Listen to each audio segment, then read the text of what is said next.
Dr. Christopher Caseldine, an archaeologist from Arizona State University, offers our next paper.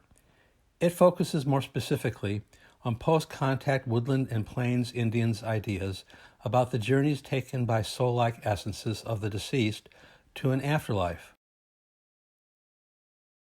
His paper is entitled Soul Journeys to Afterlives, a systematic survey of postcolonial woodland and plains Native American ideas in oral narratives as a foundation for precolonial mortuary studies.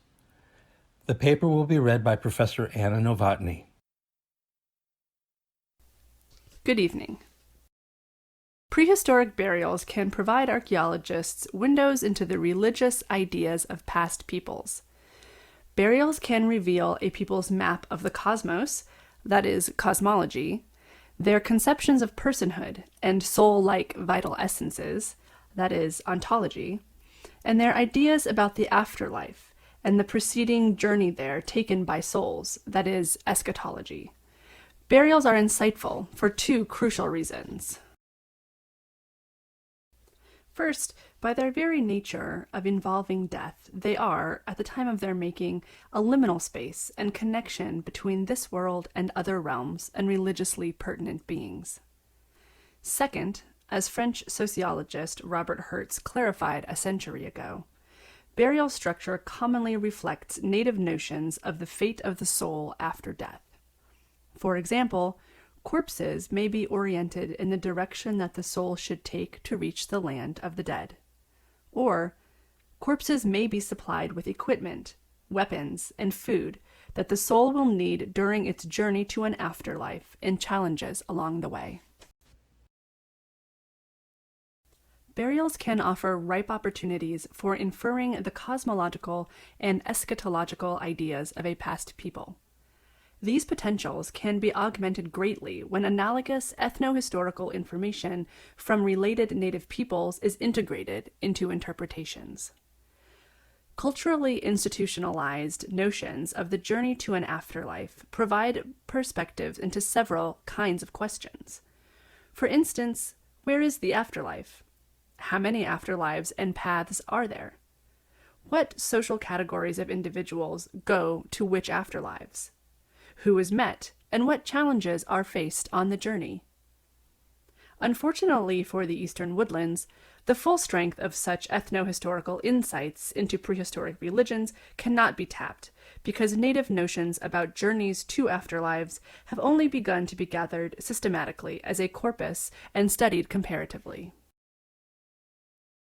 Broad and systematic studies are limited to works by A.H.Gilpin and Aki Holtkrans in the 1930s and 50s, and recent efforts by folklorist George Langford. Gilpin and Holtkrans's studies encompass only Orpheus myths. Langford's studies attempted to build a single model of historic woodland and plains Indians' ideas about the death journey, and thus do not systematically explore variability in ideas about death journeys.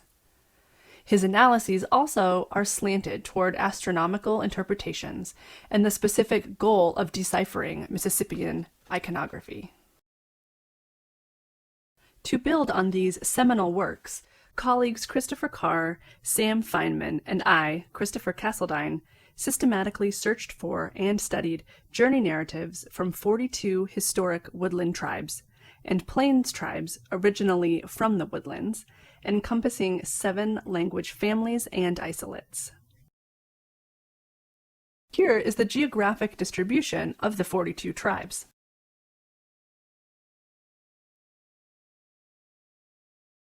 Among the more encompassing ethnohistorical source materials surveyed are the Bureau of American Ethnology's annual reports and bulletins, Adair's History of the American Indians, Schoolcraft's Archives of Aboriginal Knowledge, Blair's Indian Tribes of the Upper Mississippi and Great Lakes, the Jesuit Relations, the Human Relations Area Files, and references in the extensive bibliographies of George Langford. We found 204 journey narratives recorded in 111 independent references. Each narrative was by either a native informant or a direct outside observer. We excluded texts of the near-death experiences, visions, and dreams of individuals, and focused on culturally institutionalized ideas. Each case was coded for 40 variables describing the journey. Codings were corroborated by having 3 readers: Carr, Feynman, and Caseldine. The variable list was developed from what was already known about Woodland and Plains ideas and then revised dynamically as the literature was searched. A total of 527 different traits or motifs were found. These were recorded verbatim or closely paraphrased rather than categorized to mitigate the researcher's biases from being interjected into the source materials while coding them.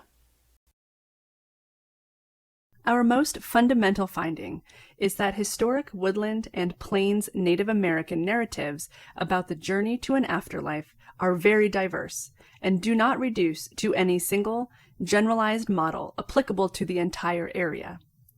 We found 12 largely distinct bundles of intercorrelating journey traits. Each bundle of traits constituted a narrative, repeats across multiple texts, often occurred in multiple tribes, and was geographically bounded. 6 of these bundles occurred historically in the northern woodlands, 2 in the southern woodlands, and 4 on the plains. No single bundle spanned the woodlands. The following are 5 examples which illustrate their distinctness and diversity. 8 tribes of the upper and lower Great Lakes and upper Midwest told of a westward trip on the Milky Way, a treacherous river that is crossed via an unstable bridge, a ferocious dog, a person who removes the deceased's brains, and a single afterlife that is more pleasant than the land of the living. In the mid-Atlantic region, the Potomac spoke instead of traveling not west but up, and then east to a single afterlife. The route is not challenging, and a female host refreshes the soul with food. The afterlife is ruled by Hare, who was absent from Afterlives of the Great Lakes groups. The mid-Atlantic Saponi knew of 2 paths to 2 different afterlives. A flash of lightning separates the good from the bad onto the 2 paths, one easy, leading to a pleasant afterlife, the other difficult, going to a place of torment where one was reborn to earth. An honorable male examiner decided entrance to the pleasant afterlife, whereas a frightening female examiner admitted bad persons to an unpleasant afterlife. In the southeastern woodlands, the neighboring Alabama and Coasati and the nearby Yuchi and Shawnee said that the soul initially travels west by land, not by the Milky Way, then passes under a rising and falling sky, and traverses eastward on top of the sky to an afterlife located above the land of the living. Along the way, the soul must ford an impassable river by dividing its waters with a gourd given to the soul by a helpful old woman. Snakes in an intense battle must also be passed through with equipment that 2 men give the soul. In contrast, the Seminole told that the soul travels east to the sun, where a path to the sky and afterlife starts. Along the path, bad birds must be fought off. Few of the 12 bundles of journey traits cross-cut boundaries between the northern woodlands, the southeastern woodlands, or the plains, revealing the heterogeneity of the Woodlands-Plains area. Critically, even within single tribes, notions of the journey to an afterlife were sometimes diverse. In each of 6 tribes, 2 or more distinct bundles of journey traits were found, despite the fact that the data were not analyzed specifically to document intra-tribal variation. The diversity of the journey ideas across the woodlands and plains is also indicated by pairs of motifs that are common over the area but are mutually exclusive and pertain to distinct journey narratives. Examples include west versus up as initial directions of travel of the soul and as locations of the afterlife, 1 versus 2 paths and lands of the dead, paths that are desirable versus undesirable versus neutral in quality, and afterlives that are more pleasant than this life versus like this life. The particular variations among narratives observed between the northern woodlands, southern woodlands, and plains reiterate patterns found by Gilpin and Hulkrantz for specifically Orpheus myths. These correspondences help to corroborate the divisions found in journey narratives.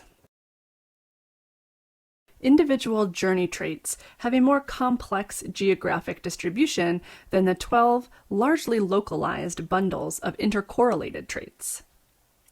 Many individual traits were shared across regions in varying directions, forming a geographically unpatterned network of cross-cutting ties among regions. The lack of correlation among linking traits suggests the grafting of one motif from a narrative in one region to another narrative in a different region, commonly but unsystematically. Thus, for example, the Omaha on the Great Plains told a narrative that includes a log bridge that can be hard to cross, but not any of the other elements of the Great Lakes narratives that tell of a bridge. The unpatterned network of traits indicates unsystematic forms of interregional interactions, possibly through intermarriage, spirit adoption, and sporadic travels of small groups, rather than the spread of religious movements or group migrations. To give a richer sense of the content and diversity of Woodland and Plains journey narratives, let us now look at the many states taken by individual journey variables and their frequencies. I will focus on journey concepts that have high archaeological significance. The directions that a soul initially takes to a land of the dead commonly governs body and grave orientation in cultures across the globe. Woodland and Plains narratives encompass all directions. West, up, and east are the most frequently reported and most widely spread, followed by south, north, and down. Changes in the directions of travel of the soul over the journey are extraordinarily diverse. 16 directional changes were documented. Some of those changes are complex, such as the Seminole route that traverses north, then east on the Earth disk to the Milky Way, west along the Milky Way, and then south. Whereas some anthropological literatures generalize that there was a notion of one land of the dead, the West, where darkness first appears, this research found the most common and widely spread idea was 2 lands of the dead, followed by 1, and then 3 or more. Persons go to different afterlives, depending most commonly on their moral character, and less commonly on their age and form of death. The criteria for separation varies by tribe.